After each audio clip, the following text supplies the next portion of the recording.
Bueno, hermanos, ¿cómo les va? Buenas noches, que Dios me los bendiga, gracias por estar allí. En algún momento del día, seguramente cuando ustedes estén más cómodos, pónganle play a esto y escúchennos. Así que en este momento de tu vida en el que estés, yo te doy mi bendición, te abrazo desde la distancia y te bendigo en el nombre de Jesucristo. Que tengas un bello día, una bella noche. Bendigo tu familia, bendigo todas tus actividades de este día. Y bueno, yo tengo el gran privilegio y el gran honor de presentar en esta noche una persona que la mayoría de ustedes la conocen muy bien. Tiene un valor importante en mi vida afectiva porque, bueno, yo no soy el padre, pero tengo la edad del padre, así que dentro de todo como que yo no me siento en esa, ¿no? Pero a este personaje yo aprendí a conocerlo en muchas etapas, algunas de profundo dolor, otras de maravillosos momentos emocionantes y llenos de felicidad. ¿Cómo es la vida de todos? Les presento esta noche a don Pedro Alejandro Yáñez. ¿Cómo te va, Ale? ¿Qué tal? Buenas noches. Muy bien, gracias a Dios. Yo sé que en la vida artística te dicen Pedro. No sé.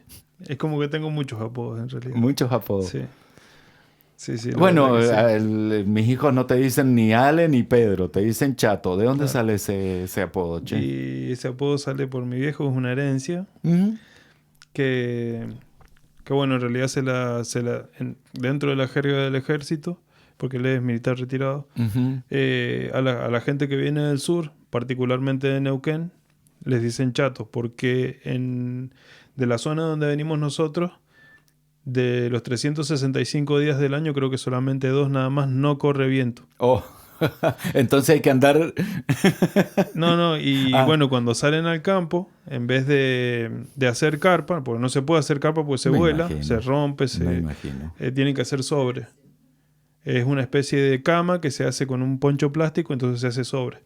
Y se duerme casi a la intemperie, nada más que bueno, con esa cuestión. Y por eso se los llama chatos, porque la gente allá tiene que estar achatada por el viento.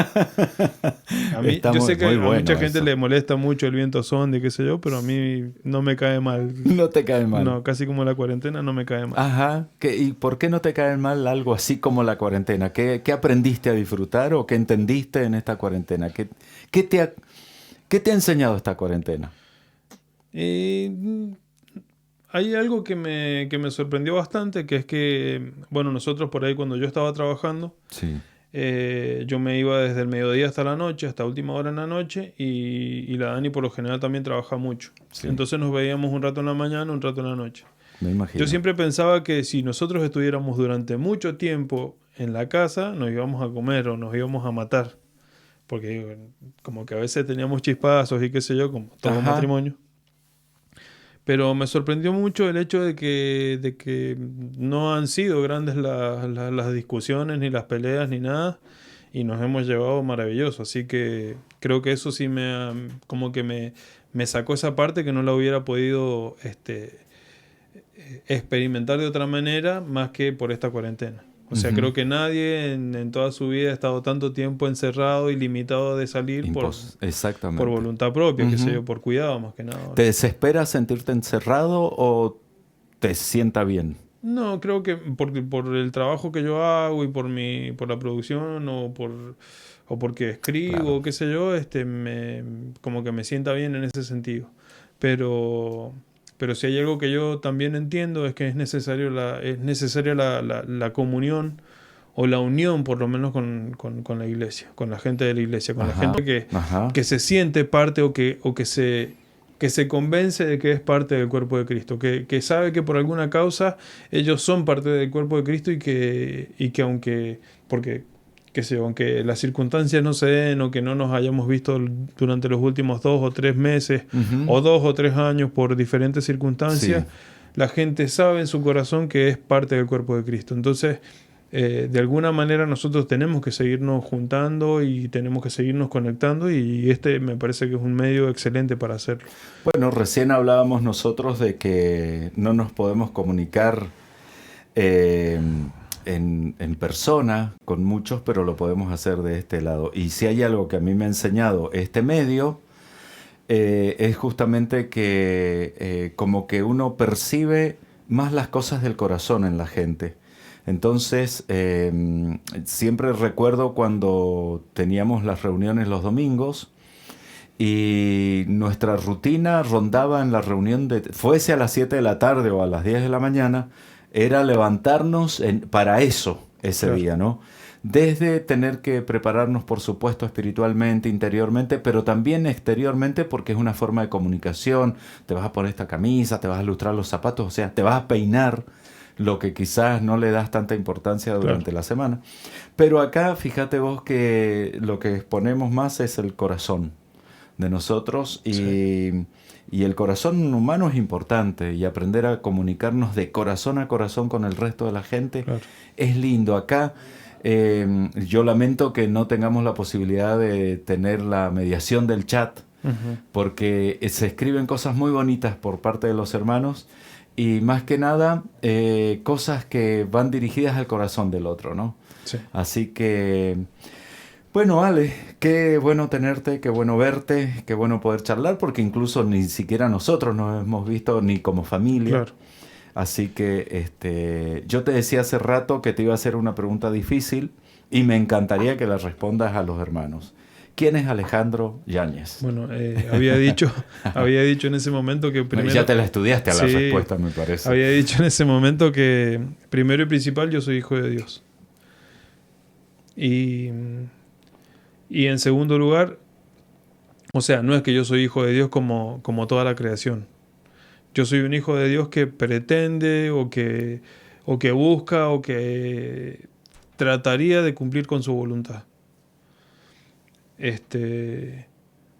Y segundo, bueno, yo soy marido y esposo de Daniela, y que creo que ese es el primero y el segundo papel más importante que yo puedo llegar a Sin duda. tener. Por lo demás, bueno, no me gusta el fútbol, me gusta mucho el arte. Creo que en estos últimos 5 o 6 años Sí. definitivamente opté por definirme por ese lado Sí, y señor. que no tan solo sea un trabajo, sino que también es algo muy importante, porque yo entiendo que el Señor por medio de su formación y en su momento perfecto, yo terminé estudiando ya de grande, digamos, empecé a los 29 años, Ajá. si mal no recuerdo, terminé a los 35, y creo que si lo hubiera hecho a los 18 años yo me hubiera apartado de la iglesia. Porque hay algo que bueno, hace poco estuve charlando con alguien que no me acuerdo quién era, pero que cuesta mucho cuando uno está estudiando pasar las cosas por el filtro de la palabra. Supóngase usted estudia ciencia, usted estudia, Claro. qué sé yo, física, o estudia, Sí. no sé, una ciencia dura, Sí, o medicina, o lo que sea. sí, sí, sí. Y es medio imposible cuando uno es joven entender que lo que está leyendo, que es ciencia, que está comprobado y que es Claro. una ciencia, entender que Dios está detrás de esa ciencia. Entonces es como muy difícil ser joven, estudiar y pasar todo lo que uno estudia, todo lo que uno lee, cada autor, cada tema, cada concepto, pasarlo por el filtro de la palabra. Y fue algo que no me costó a mí. No me costó, entendiendo que ya soy maduro. De alguna manera soy un poco más temprano, hablábamos de esto de que había madurado mucho, pero yo considero que me falta mucho por madurar, porque hay cosas que cuestan mucho cambiarlas. Pero creo que por la madurez de mi edad entendí que yo podía pasar todas las cosas por ese filtro de la palabra. Y uno dice, bueno, pero ¿cómo puedes pasar, qué sé yo, la teoría marxista por el filtro de la palabra? ¿O cómo puedes pasar la filosofía? Hay mucha gente, yo he escuchado a muchos cristianos y grandes pastores que dicen, por ejemplo, yo detesto la filosofía. Y cuando yo escuchaba eso, a mí como que yo, bueno, decía, yo no sé nada de filosofía, pero hace un par de años que estoy leyendo mucho, qué sé yo, por cuestiones del trabajo o de mi ocupación, y leo mucha filosofía del arte. Y lo que hace la filosofía, para que quede claro, es que explica los problemas que tiene la sociedad. Los explica, Claro, seguro, seguro. pero no los resuelve. Por supuesto. Y Como el desde... psicólogo. Exacto. Entonces, bueno, es esa sensibilidad, y bueno, más que nada, consejo para la gente que está estudiando, de que todo lo que se estudia se tiene que pasar por el filtro de la palabra. Y uno no, porque uno, yo sé que si hubiera estudiado todo esto a los 18 años, cuando yo terminé la Posiblemente escuela, te habrías desviado. yo sé que no estaría en la iglesia. Yo sé que no estaría en la iglesia porque no tenía todas las ideas o los conceptos o las convicciones que Sí, el Señor ha Señor. puesto en mi corazón mediante la palabra. Yo sé que hay muchas cosas que pueden decir, bueno, pero no. Hay una manera, y que creo que es por la gracia del Señor, que uno puede pasar las cosas por el filtro. Por ejemplo, una vez una profesora, me acuerdo que dijo que todo lo que se había hecho en el arte ya estaba hecho, ya no había más nada por decir en el arte. Ya no habían cosas nuevas por pintar, no habían cosas nuevas por esculpir, ya no habían cosas diferentes para hacer, que ya se había dicho todo. Entonces, que ella decía que tenía como una idea de que en el futuro, en el 2020, porque esto fue hace unos 5 años atrás, más o menos en el 2020, la gente ya iba a dejar de pintar o iba a dejar de ir a las exposiciones o iba a dejar de esculpir porque el arte como lo conocíamos iba a terminar. Y a mí me chocó, si yo estaba entrando a la facultad porque Se acabó tu carrera, claro, yo dijiste. decía, ¿para qué estoy acá? Es como la gente que le predican del apocalipsis y no quiere ir más a trabajar. O Y no yo me pagar quedé los con esa, impuestos. claro, y yo me quedé con esa idea y digo, pero no puede ser. Entonces, conforme pasaron los años, y empecé a darme cuenta que no era así. De que ella hablaba de una parte específica que era la facultad. Y cuando uno mira hacia afuera, la gente sigue pintando, la gente sigue esculpiendo, la gente sigue yendo a clases de dibujo. ¿Por qué? Si es una actividad ancestral, digamos. Entonces yo, Imagínate que los primeros vestigios de la humanidad, ¿qué son? Dibujitos en una piedra, en en una una roca, cueva, ¿no? claro, claro. Entonces, yo empecé a pasar las cosas, en ese momento empecé a pasar las cosas por el filtro de la palabra. Y me acuerdo de una escritura, bueno, no me acuerdo de la escritura específica, pero que dice que todas las cosas fueron creadas por Él y para Él.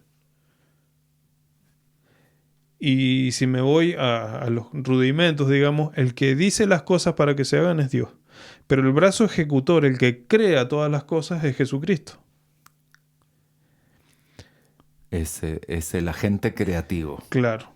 Ahora, de ese agente creativo se crearon las vacunas, se crearon los antibióticos, se crearon Totalmente. los anestésicos, medios crueles y malignos en el mundo hubieron millones para llegar a esas cosas. Pero en el arte no es diferente. ¿Por qué? Porque todo lo que se crea, todo lo que se piensa, todo lo que se imagina, parte de una conexión espiritual con el Señor, porque Él es el creador. O sea, yo dentro de 10 años voy a pintar un cuadro y yo sé que la idea partió de mi cabeza. Pero ese cuadro ya lo creó el Señor, porque todas las cosas son creadas por Él y para Él. Amén. Amén. Amén. Sí, Es así de Señor. simple. Sí, Señor. Entonces, bueno, cosas tan simples como esas, ahí tengo millones para que podríamos estar, qué sé yo, no sé, un montón de días acá debatiendo y hablando sobre cómo pasar el filtro, por el filtro de la palabra, todo lo que nosotros estudiamos. Para mí el centro de mi vida es todo lo que básicamente dice la Biblia, la ley principalmente, y de ahí la rema, la palabra particular para cada situación. Pero yo, de las 31 materias que tuvo la facultad, yo no hubo una sola materia que yo no la pudiera pasar por el filtro de Ujú, la ujú. palabra. Todas las pude pasar por ahí. Muy bien. Y bueno, ya vos decís que podríamos estar millones de horas hablando de todo esto y teniendo muchos ejemplos. Yo no tengo millones de preguntas, pero tengo 3 preguntas. ¿Te las puedo hacer? ¿Sí? Bueno, la primera es esta. ¿Cómo es tu título profesional? ¿Qué dice esa Eh, Profesor de grado universitario en artes visuales. artes visuales? Muy Sí. bien. Y bueno, ahora en la cuarentena aproveché para estar terminando la tesis y si Dios quiere, antes de fin de año me estaría recibiendo de licenciado en artes plásticas. Magnífico, te Claro. felicito. Realmente, excelente, excelente lo que estás haciendo. Entonces acaban las preguntas. Vos dijiste que todas las cosas las procesabas a través de, bueno, ¿y qué dice la palabra, no? Y eh, la Biblia habla del arte. No me contestes. ¿Hay arte en la Biblia? Y una tercera. y muy ciencias que son malas palabras en la cultura cristiana, que creo que algunas de las cosas hay que aprender a revisarlas, Sí, porque están como puestas en un estante de malas palabras claro. y no lo son. Al contrario, Como que posiblemente no- debiera tratar como de que no se- aprovecharse. como que no se quieren tocar por eso, justamente, pues. ¿Es una mala palabra la palabra arte en la Biblia? Porque generalmente se manosea con el tema del humanismo, Claro. de las cuestiones libertinas, Ujú. de que un artista es homosexual, Claro. es pervertido, Está tiene loco. ideas liberales, se deja la barba, Claro. es Se pela. sí, qué sé yo, no sé, que Sí, hace de ustedes todo que un nos poco. están escuchando, no tendrán su propia versión y su propio concepto. Claro. Pero bueno, vamos a tratar de sacar un concepto. Y lo que pasa es que lo primero y principal, arte en la Biblia hay desde el principio hasta el fin. Imagínate. Desde el principio hasta el fin, Dios claro. creó. Nuestra capacidad de creación la heredamos de Él, innegablemente. Así que desde el inicio hasta el fin hay creación. Ahora, arte como lo conocemos nosotros, me parece que no había. Pero ¿qué pasa? Nosotros en nuestro momento contemporáneo, en esta actualidad que vivimos, nosotros tenemos Pero- un concepto de arte totalmente distorsionado y limitado. O sea, siempre que nosotros decimos arte, nos limitamos a una pintura, un artista, un actor, una obra de teatro. Cuando mira Pedro Yáñez, cuando la Biblia en el capítulo, después del 3, tiene que ser el 4, perdón que no lo tenga claro en este momento, pero es ahí. Cuando habla, porque hay dos Enoc en la Biblia, Sí. uno positivo y uno negativo. Sí. Y se dedicaron a hacer la platería, ya trabajaban el metal, eran magníficos músicos. Y Claro. estás hablando de, como muchos, no quiero revisarlo porque no quiero extenderlo, pero ya desde el capítulo de los primeros albores del Génesis, todavía debe haber estado fresquito por ahí Adán, Matusalén todavía debe haber Claro. estado vivo. Y ya el tema del arte existía, estaba Claro. ahí, excelentes músicos, dice que eran, no lo quiero buscar. Pero la música, por ejemplo, Bueno, que es un arte. hay una cuestión histórica que no se conoce porque no nos la enseñan en la escuela, en la primera y en la secundaria. A nosotros nos enseñan del mundo antiguo, de Egipto y ninguna otra cosa más. O de los griegos, o Bueno, de... apuntan a las principales, a las más grandes. Pero en el medio estaba manifestaciones. Mesopotamia. Exacto. Y en Mesopotamia es donde nosotros, nuestros antepasados tuvieron su herencia. La ahí. humanidad es el ombligo de la humanidad. La tierra prometida estaba ahí en Exacto. Mesopotamia. Entonces, cuando yo empezaba a Historia 1, Historia del Arte 1, Historia del Arte 2, Historia del Arte 3, yo decía, pero es obvio, o sea, los egipcios no inventaron nada, los egipcios. ¿Por qué? Porque las influencias Ni que las tenían... pirámides las inventaron. Las influencias que tenían no eran justamente creación de ellos, sino que las influencias las traían de Mesopotamia. Lo mismo pasó con todo el Egeo o con el mundo clásico.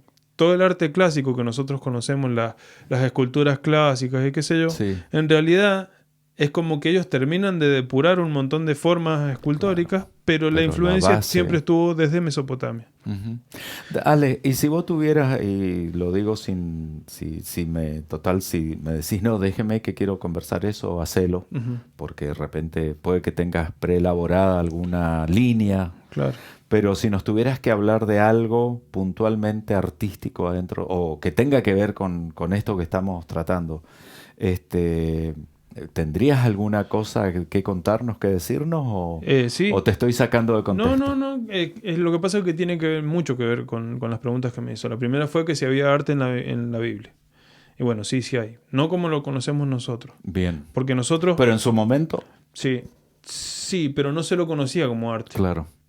No se sabía que era. O sea, nosotros ahora sabemos que es arte porque ya hubieron desde Cristo hasta nosotros 2000 años de incursionar sobre esos caminos Claro. del hacer artístico. Ujú. Pero si nosotros nos vamos tengo alguna par de escrituras acá. A ver. Trabajos conjuntos que se hicieron, que por eso no se definieron como algo artístico. Porque fueron trabajos que se hicieron en conjunto, se hicieron a nivel iglesia.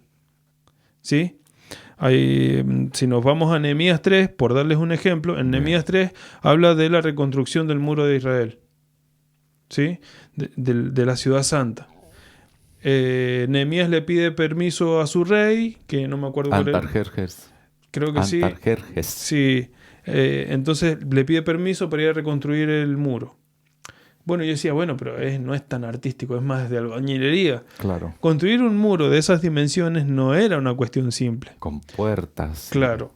Y lo que yo veo y lo que yo rescato de ese hacer, para mí fue un hacer artístico, fue que ellos, primero que nada, fueron muy organizados para realizar la reconstrucción de ese muro.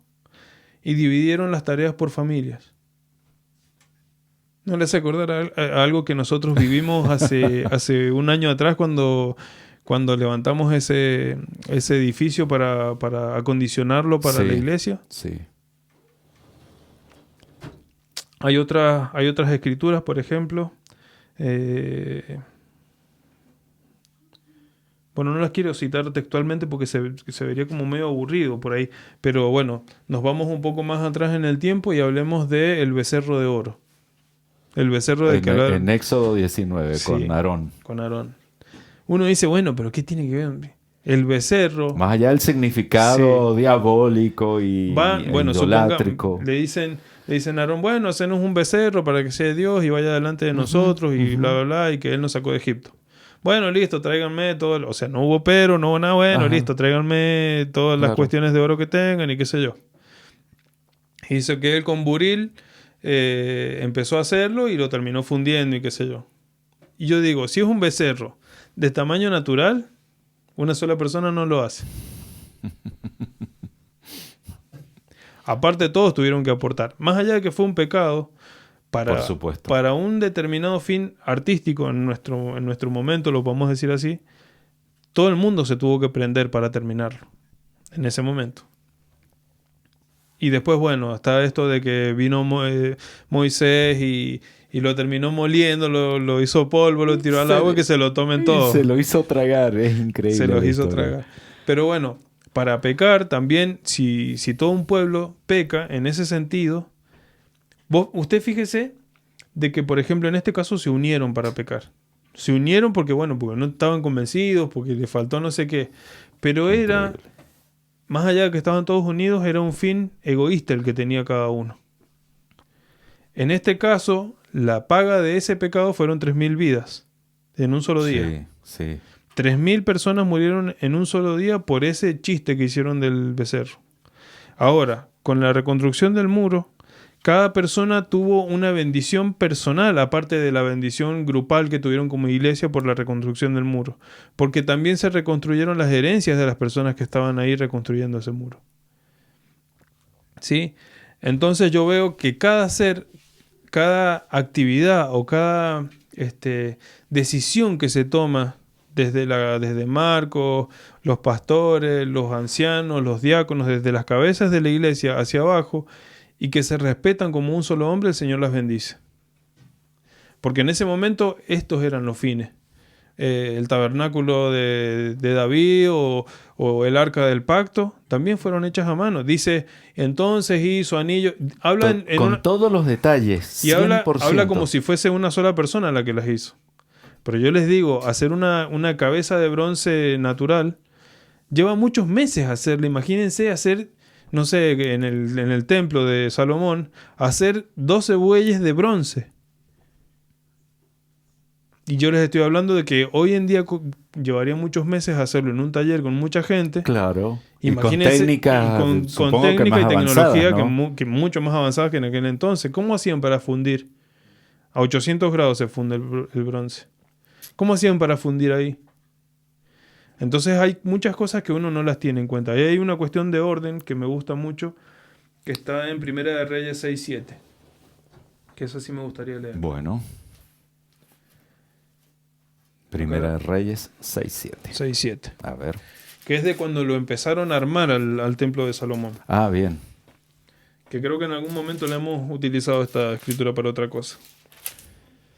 Dice: Y cuando se edificó la casa, la fabricaron de piedras que traían ya acabadas, de tal manera que cuando la edificaban, ni martillo ni hacha se oyeron en la casa, ni ningún otro instrumento de hierro. O sea, traían la piedra labrada desde una cantera, porque las canteras no estaban al lado de las construcciones, Sin duda. La Es más, traían, creo que estaban bastante lejos. la traían desde otro lugar, de muchos kilómetros, y directamente la armaban. Usted imagínese que compra esta casa desarmada, que no tiene que cortar, o sea, la moladora acá no se escucharía cuando usted esté armando esta casa.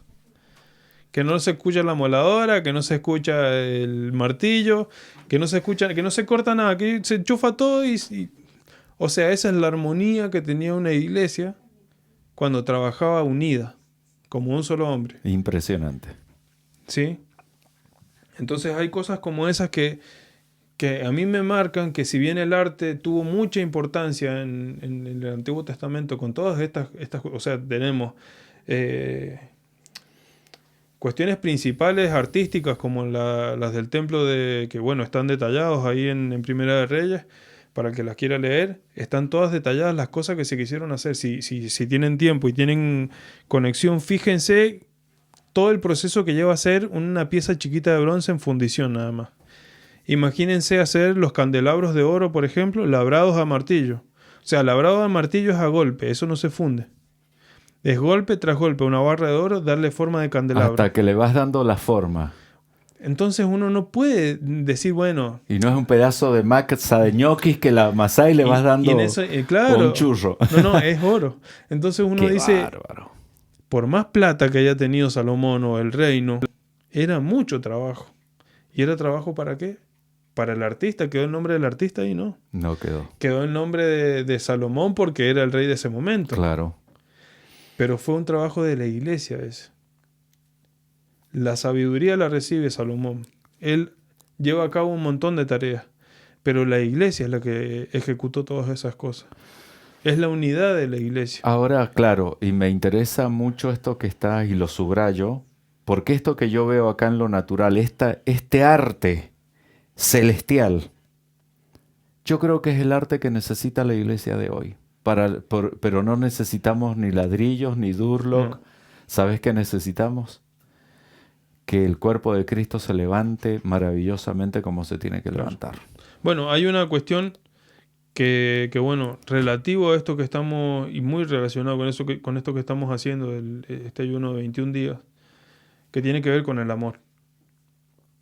Si yo de repente voy a la iglesia, vámonos al ejemplo de cuando empezamos a acondicionar el ex viejo cine, que hoy en día y hasta que nos vayamos o hasta que lo compremos o hasta que lo que pase sea el paso, ¿sí? Cuando nosotros empezamos a trabajar ahí, trabajamos unidos. Y fue una cuestión ejemplar, maravillosa, porque hubo gente que se acercó, hubo gente que salía de trabajar y se metía a laburar ahí. Sí, hubo gente que dejaba de trabajar y trabajaba todo el día ahí. Hubo gente que puso plata, hubo gente que puso material, hubo gente que, no sé, que pagó a otra gente. O sea, fue un trabajo muy bien hecho, muy bien coordinado, pero por la convicción de la gente. ¿Y cuál era? O sea, ¿qué interés puedo tener yo como cristiano en acondicionar bien un lugar que no va a ser enteramente para mí? Es por la gente que va a entrar. Amén. Es por no sé, por los alumnos que va a tener el CEACE, por la señora que iba a empezar a venir nueva. O sea, hubieron un montón de cosas que fueron los fines para los que se destinó este lugar. Pero la gran mayoría tuvo eso en mente. Ahora, también sabemos que hubo gente que terminada la obra no se apareció. O sea, desapareció por un tiempo, o fluctuó, o dejó de ir. Y que yo no los acuso, porque son decisiones personales. Pero ahora, en ese caso, cuando uno ve eso, en realidad está viendo el trasfondo que había en esas decisiones. Porque entiende que es por egoísmo, no es por querer aportar para que haya gente acá y adentro. Querer aportar sin ningún provecho. Exacto. Querer aportar porque alguien va a venir y alguien lo va a disfrutar. Claro. Entonces, de esa clase de unidad es la que estamos hablando. Es de una unidad que, bueno, tiene un par de características, yo las he anotado acá. Vos no sabés, Ale, que me vino una imagen que siempre, ocasionalmente es recurrente en mi memoria. Nosotros cuando estábamos enfrente de los bomberos, hace muchos años atrás, tuvimos que trabajar con un señor que nos ayudó mucho en ciertos trámites legales de la iglesia, que gracias a Dios hoy los podemos disfrutar, claro, porque ya los tenemos, costó un montón. Y ese señor era el que presidía toda una junta de pastores a nivel Mendoza, no solo Tupungato, sino a nivel Mendoza. Bueno, muy gaucho y muy piola, de esos señores que ya maduros, grandes, claro, con una trayectoria de muchos años. Pero lo que a mí me chocó, no sé si porque tampoco fue así, a ver, claro, me dio una cachetada en la cara. Cuando nosotros conocimos la iglesia de él, vos lo conocías a él y vos decís, bueno, debe tener una iglesia de bonita, claro, me refiero al edificio. Y cuando entramos a la iglesia, porque haciendo esos trámites nosotros como que lo tuvimos que visitar, son muchos años así que no recuerdo los detalles, pero vos no sabés que las chapas en el techo se veían. Y en una parte, cuando vos entrabas y estaban las sillas a los costados, las bancas a los costados, el púlpito enfrente, como la iglesia clásica, muy sencilla, yo te diría que demasiado sencilla, al punto tal de que eran palos de álamo con chapas de zinc arriba. Y buena parte del techo no tenía chapas. Entonces, la imagen esa, ¿a dónde te quiero ir? Que yo entiendo la humildad, pero yo también entiendo cuando uno trabaja para recibir al otro. Y no es lo mismo que yo te reciba, porque es como que hay una expresión que la secunda el amor. Claro. Preparé todo esto, que se vea bonito, porque vos vas a venir. Claro. Y lo que pasa es que esto también, como nosotros somos, la primera iglesia es la familia, ¿cierto? Lo que pasa en las iglesias termina siendo un reflejo de lo que hay en la familia. Y bueno, para la persona que esté escuchando esto y que tenga, que obviamente nunca un dirigente cristiano, un pastor, un ministro, nunca nadie los va a obligar a hacer algo. Que la gente que escuche esto, que como premisa tenga eso. Nunca una persona va a obligar a hacer algo a otra. No la va a obligar. O sea, se pueden poner, qué sé yo, sanciones o disciplinas o qué sé yo por determinadas conductas. Situaciones, claro, conductas. Pero obligarlos a diezmar, obligarlos a ofrendar, en ninguna parte de la Biblia está establecido de esa manera. La gente que lo hace por voluntad. Entonces, ¿a qué voy con todo esto? Si alguien en este momento está escuchando esto y además de todo lo que estamos hablando, piensa, mi casa es chiquita. ¿Sabe qué? Cuando usted empiece a preparar su casa para recibir gente, su casa va a empezar a agrandarse. Exactamente. Porque es de la manera en la que trabaja el Señor. No es porque yo quiero tener una casa enorme que voy a tener una casa enorme. En el momento que yo soy cristiano, yo tengo que tener la conciencia y la certeza de que yo ya soy para los demás. Y todo lo que tengo es para los demás. Entonces mi casa, si se queda chiquita, es porque estoy pensando en mí nada más. Y esto se lo digo a los cristianos nada más. Ahora, si mi casa empieza a crecer, les puedo asegurar que muchas de las personas que reciben a gente en su casa tienen las mejores casas que ustedes se podrían imaginar. ¿Por qué? Porque las prepararon para los demás. Y lo mismo pasa con las iglesias. Nosotros dejamos de estar recibidos en la iglesia de cartón, como le habían dicho en algún momento, porque nosotros ahí estábamos recibidos. O sea, nos recibieron ahí en ese lugar y nos hicimos carne durante 20 años en ese lugar, hasta que logramos salir. Y cuando logramos salir, entendimos como iglesia de que nosotros teníamos que salir a preparar algo para recibir. Y por eso creo que se hizo tan semejante y hermosa obra ahí en el Paso. Y que bueno, estamos esperando volver lo más rápido posible para volver con las actividades y esperemos que todo esto pase Esto rápido. lo he contado en algunas oportunidades y la última vez que fui a pagar el alquiler, que estuve con el dueño del lugar, él me vuelve a decir, y no sé, me dan como ganas de darlo en testimonio.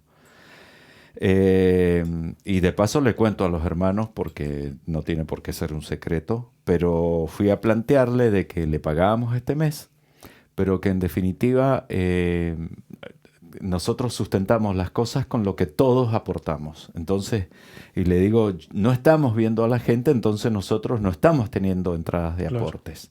Las entradas que teníamos por lo menos, ¿no? Porque hay gente increíblemente maravillosa y fiel que aunque tengamos o no tengamos reuniones, Claro. sigue haciéndolo como una conducta, como Sí. una forma y un estilo de vida Sí. que yo estoy seguro que nunca va a dejar de ser bendecido. Y las Eso, dos blancas de la viuda. absolutamente. Que Él mismo me fiel. dice, yo no quiero que ustedes dejen de alquilar. Yo quiero que ustedes sigan alquilando. Llegamos a un trato de palabra donde nos reducía al 50% para que nosotros no nos vayamos. Claro. Y él dijo, yo no solo quiero que se queden, sino que yo bajo esto al 100%. Es más, en algún momento, que si yo lo hubiese querido como saltar y aprovecharlo, lo hubiese hecho. Dice, fíjate lo que me dice, y en este momento me estoy acordando y no se lo he contado ni a mi señora.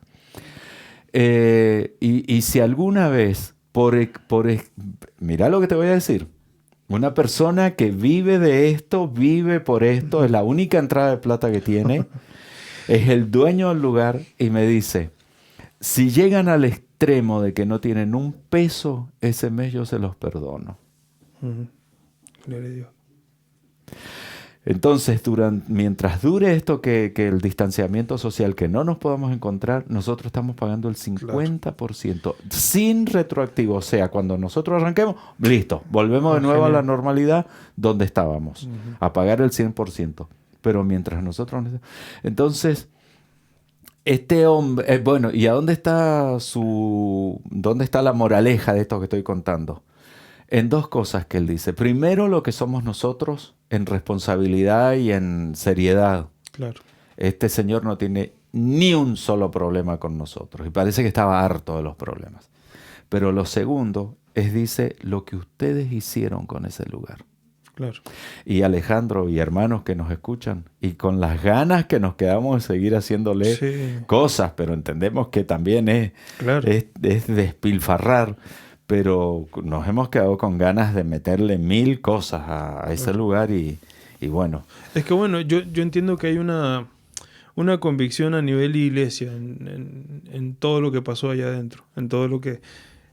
Porque yo pensaba en el fin de todas estas cuestiones artísticas del Antiguo Testamento, o sea, pasemos por el Arca del Pacto, el becerro, el templo de Salomón. Qué sé yo, el tabernáculo. El mismo tabernáculo. Bueno, todas esas cuestiones que pueden tener mucho de artístico, el fin último era terminarlo, pero porque lo que le interesaba a Dios era el proceso de una iglesia unida con un solo fin, que le adoraran a Él. ¿Para qué lo sacó de Egipto? Para que lo adoraran. Para que lo adoráramos.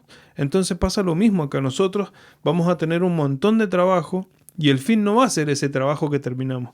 El día que tengamos nuestra iglesia, que estemos parados en un terreno que le pertenezca a la iglesia, y que esté todo por derecha y que esté y estemos ahí y vamos a decir, ¿y ahora?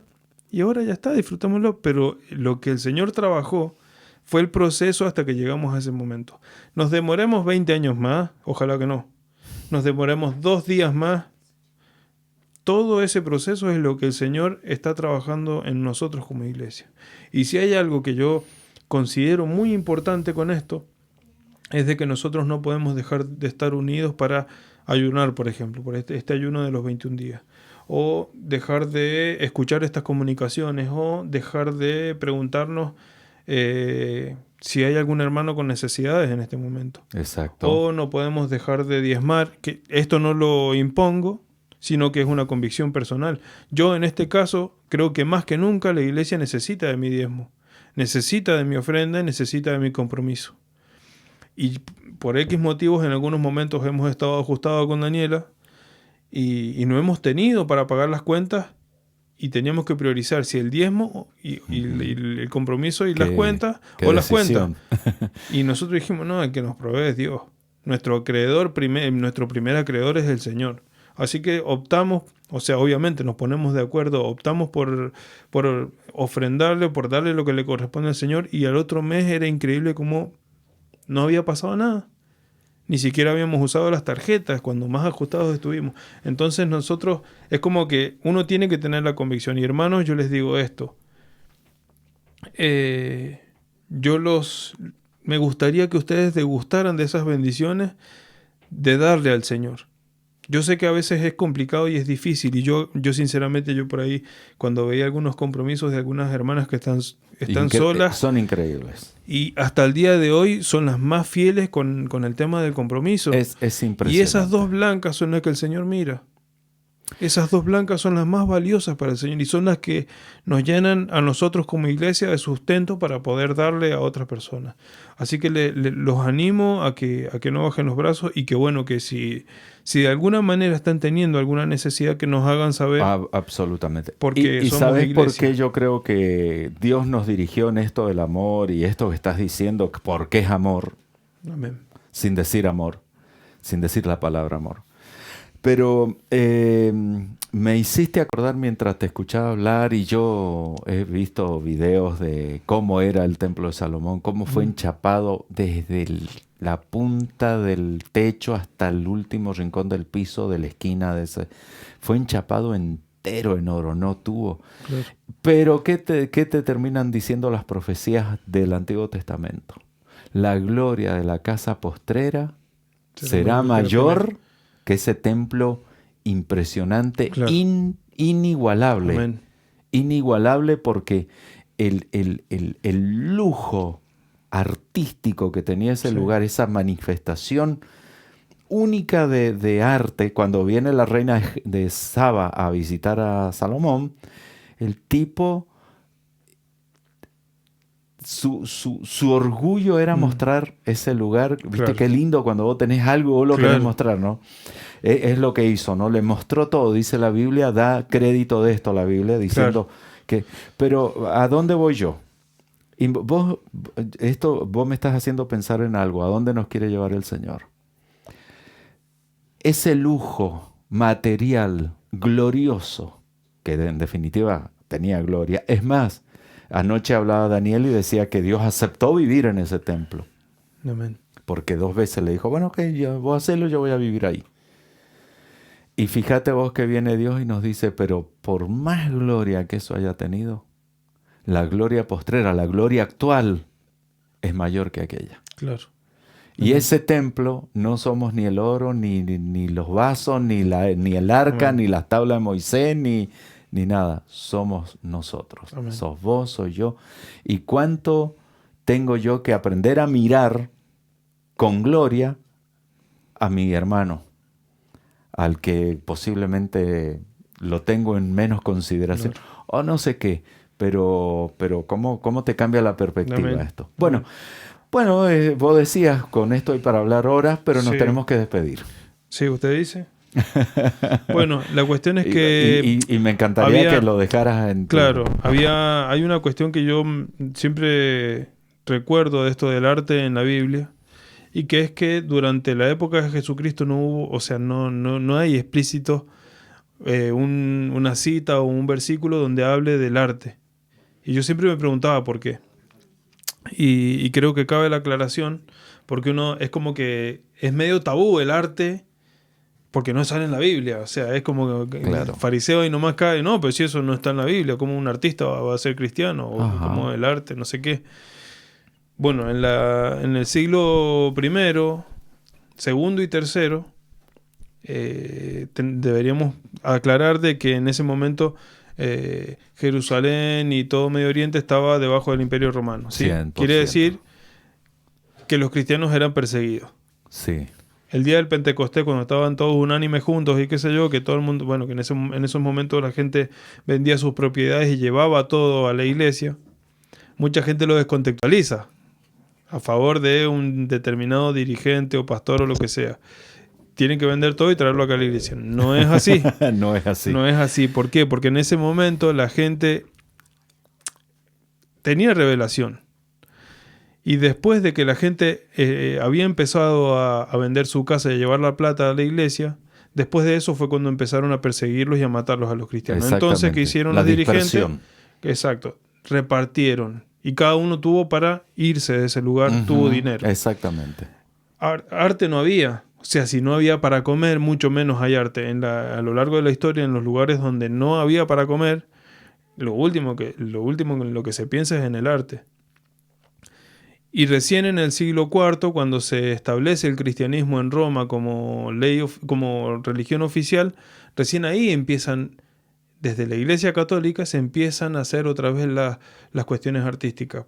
Pero hay algo que yo no sabía, y que es que los cristianos en las catacumbas donde los encerraban y los mataban, hacían pinturitas de Jesús. Hacían una pintura media rupestre, pero ellos entendían el símbolo de que el buen pastor, porque lo dibujaban con un corderito en los hombros y con una mano, como presentando a la persona a Dios, los cristianos siguieron pintando. Y fueron cristianos los primeros que hicieron un arte que después, bueno, por el catolicismo se distorsionó. Pero el primer arte cristiano se hizo en las catacumbas y se hizo con gente que estaba a punto de morir. ¿Sí? En esas persecuciones donde se alumbraban las calles de Roma con hogueras de cristianos, o sea, ponían un cristiano y lo prendían fuego y así se alumbraba la calle. Ajá. En ese momento, crueldad, en ese contexto, lo único que había para decir yo soy cristiano es entender esa pintura que alguien había hecho. Y eso me parece a mí también una unidad en el amor, una unidad con un fin. La iglesia en ese momento estuvo unida con un fin. Por eso se entendía, bueno, el tema del pescadito que nosotros hemos dicho, que el pescadito de Jesús y qué sé yo, son símbolos y son cosas que la iglesia utilizó para que el mensaje de Jesucristo no muriera. Para decir, acá estoy yo. No te puedo decir que soy cristiano porque nos matan, pero acá estoy yo. Y fue algo que unió a la iglesia y que le sirvió para que el mensaje del evangelio llegara hasta nuestros días. Así que bueno, te agradezco mucho por la invitación, Ricardo, y bueno, no sé, espero que no pase nada de tiempo hasta que nos digan sí, pueden volver, se encontró la vacuna, ya no hay más coronavirus o qué sé yo, y que el Señor haga su milagro. Mientras tanto, en casa estamos orando para que toda persona que esté acá en Tupungato, que sea libre de esta enfermedad, y si hay alguien que ingresa a esta enfermedad, que ingrese con esta enfermedad al territorio de Tupungato, que sea sano. Amén. Es lo que estamos orando constantemente. Amén. Así que damos gracias todo el tiempo por esto y bueno, muchas gracias, Ricardo, por la invitación. Amén. Amén. Creo que dejas un mensaje de que realmente somos escogidos por el Señor. Una pieza única de su templo. Primera de Pedro 2:9. El pueblo escogido, llamado, sacerdocio santo, etcétera, etcétera, para anunciar las virtudes de aquel que nos sacó de las tinieblas y nos llevó a su luz admirable. Amén. Y vos fíjate que eso no solamente se hace con palabras, eso se hace con el amor de una iglesia que aprende a unirse. Claro. Y ruego al Señor que los que miramos para atrás decimos qué unidad, pero los que miramos para adelante decimos esta unidad. Claro. Esta unidad que es la que nos tiene que enseñar a unirnos en la riqueza increíble que nosotros tenemos como cuerpo de Cristo. Y esa voluntad que pone la gente, que ponen nuestros hermanos, que pone cada uno para determinado fin. Que es una voluntad espontánea, que es una voluntad que nace del convencimiento Ujú, del ujú, espíritu en la persona para ujú. hacer determinada cosa. Que no hizo falta un orador ni alguien que los endulzara con... No, no, no. Dijimos, bueno, vamos a hacer tal cosa y la gente se enganchó y empezó. Y vamos a hacer un compromiso, vamos a hacer tal cosa y la gente se enganchó y lo mantiene hasta hoy. Y doy gracias a Dios porque yo sé que ese convencimiento es como el convencimiento del pecado, que viene solamente por el Espíritu, que es una Amén, convicción que viene por el amén, Espíritu, entonces es amén. irrefutable. No se puede discutir, uno simplemente lo hace porque está convencido. Yo voy a seguir diezmando y dando todo lo que pienso que le corresponde al Señor y mi tiempo y mi servicio hasta que me muera, si Dios quiere, porque es algo que el Señor ha hecho en mí, es una convicción que Él ha puesto en mí mediante el Espíritu. Amén, No es amén, obligado. amén, Amén. amén. Gracias por este tiempo de ayuno, gracias por tu palabra. Señor, pero más que nada, gracias por el cuerpo de Cristo. Gracias por usted, hermano. Gracias por la vida suya, que un día decidió, en la total oscuridad donde quizás se encontraba, pero decidió aceptar al Señor como Señor y Salvador. Y no solo se quedó en eso, el Señor empezó a lavar su vida, empezó a arreglarla y empezó a pulirla para que brille como tiene que brillar. Y yo sé que este es un tiempo donde el Señor a usted le está enseñando de lo valiosa que es su vida, Amén, papá. para que se cumplan propósitos de Dios acá en Tupungato. Usted es un elemento más caro que el oro en el cuerpo de Cristo. Hermano, hermana, ¿cuántas veces Satanás vino a decirte, quizás hasta por la misma boca de muchos de nosotros, que no tienes valor, que hay otros que son mejores que vos y que otros tienen más honra que vos? Y yo hoy reprendo la mentira satánica, seas niño, seas anciano, seas hombre o seas mujer. Hayas tenido la vida que hayas tenido, Satanás trató de apagar la gloria de Dios en tu vida muchas veces. Pero esta cuarentena nos está enseñando lo gloriosa que es tu vida, porque tiene la semilla del Espíritu de Dios adentro tuyo. Y yo esta noche quiero decirte algo, te necesitamos. Te necesitamos con la particularidad de lo que Dios ha hecho en vos. Posiblemente uno muchas veces siente el desprecio por hacerlo significante y entendible, pero muchas veces el peor desprecio es el que se hace uno mismo. Y ese tiempo se tiene que terminar. La gloria última es mayor que aquella que tenía ese tremendo templo impresionante, que vivió sobre esta tierra más de 400 años. Pero hoy se levanta un templo que es eterno y tú eres un instrumento imprescindible. Te bendigo, bendigo tu vida, bendigo los planes de Dios en tu vida. Gracias por la palabra y gracias por el don artístico de aquellos que tocan instrumentos y que cantan y que nos ayudan a acercarnos con mucha mayor presencia ante ti, Señor. Te doy gracias, papi. Amén. Amén.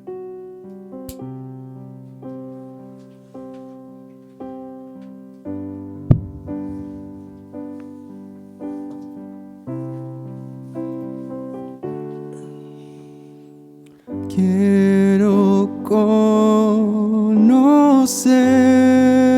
conocerte cada día más a ti, estar en tu presencia y adorar.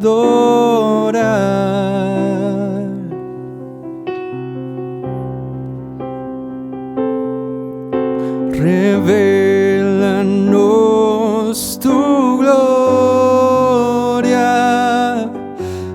deseamos ir mucho más a ti.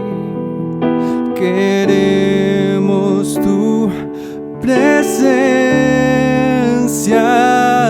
Jesús.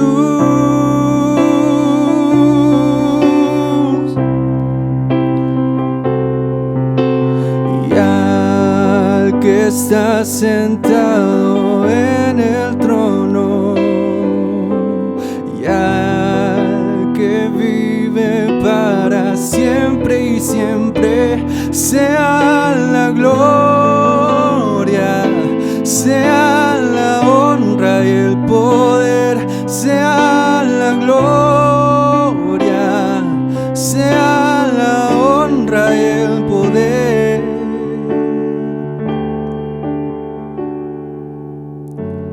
Quiero conocerte cada día más, a ti, estar en tu presencia y adorar.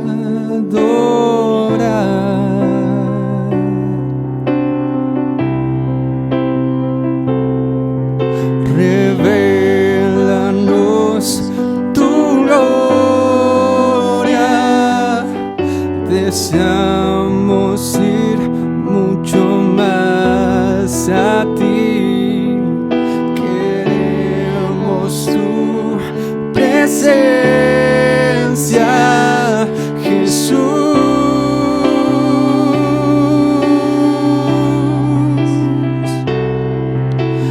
Y al que está sentado en el trono, y al que vive para siempre y siempre, sea la gloria, sea la honra y el poder, sea la gloria, sea la honra y el poder.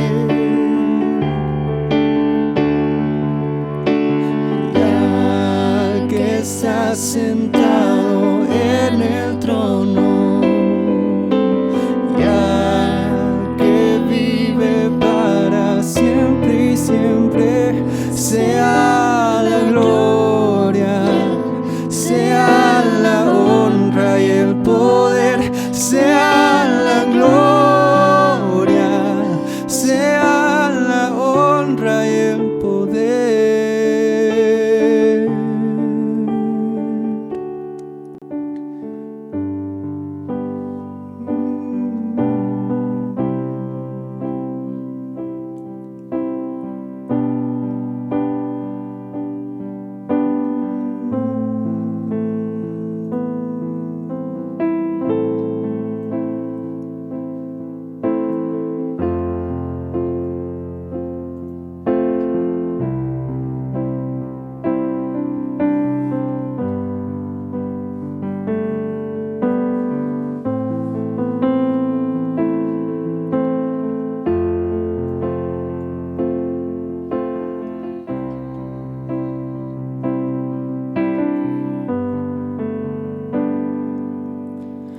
Quiero levantar a ti mis manos, maravilloso Señor, milagroso Jesús.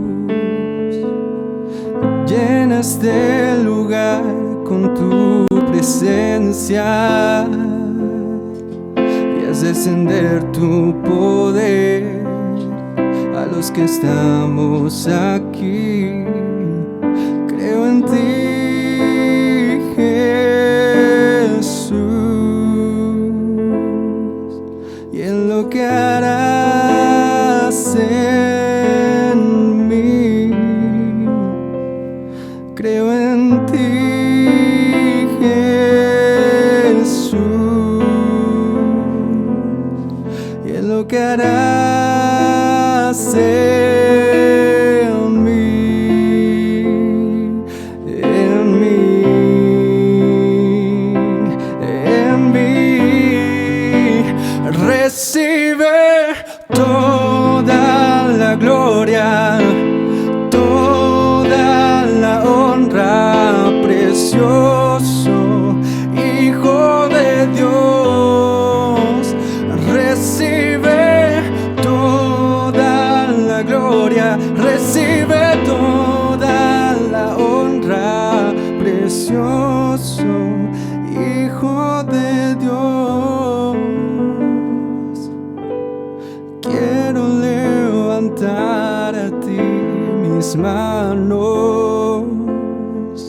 Maravilloso Señor, milagroso Jesús, quiero levantar a ti mis manos. Maravilloso Señor, milagroso Jesús, creo en ti, Jesús, y en lo que harás en mí. Creo en ti, Jesús, y en lo que harás en mí, en mí, en mí. Recibe toda la gloria, toda la honra, precioso Hijo de Dios. Recibe toda la gloria, recibe toda la honra, precioso Hijo de Dios. Toda la gloria, toda la honra, precioso Hijo de